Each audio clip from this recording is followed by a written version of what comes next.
France gets new Prime Minister. Bayrou ousted as French PM just after 9 months in office.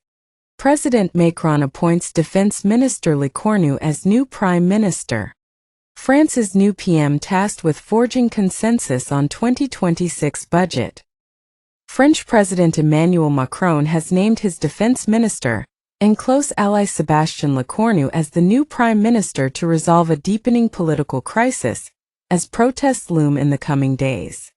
In choosing Lecornu to replace Francois Bayrou as the 7th premier of his mandate, Macron has plumped for one of his closest allies rather than seeking to broaden the appeal of the government across the political spectrum. French President Emmanuel Macron has tasked Lecornu with immediately try to get the country's fractious political parties to agree on a budget for one of the world's biggest economies. According to reports, Macron has told Lecornu to consult the political forces represented in Parliament with a view to adopting a budget for the nation and making the agreements essential for the decisions of the coming months. In response, Lecornu thanked Macron for his trust and hailed Bayrou for the courage he showed in defending his convictions to the very end. Bayrou, who survived just 9 months in office, submitted his resignation to Macron earlier on September 9 after France's parliament ousted the government in a confidence vote. The French president has in the past been notoriously slow in casting a new prime minister. But this time he has taken less than a day given the risk of financial and political instability.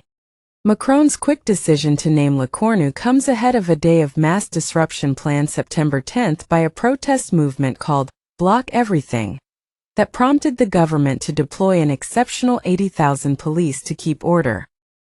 Drafting a budget will be a top priority for Lecornu, and normally a new prime minister would form the new government before negotiating the national spending in parliament.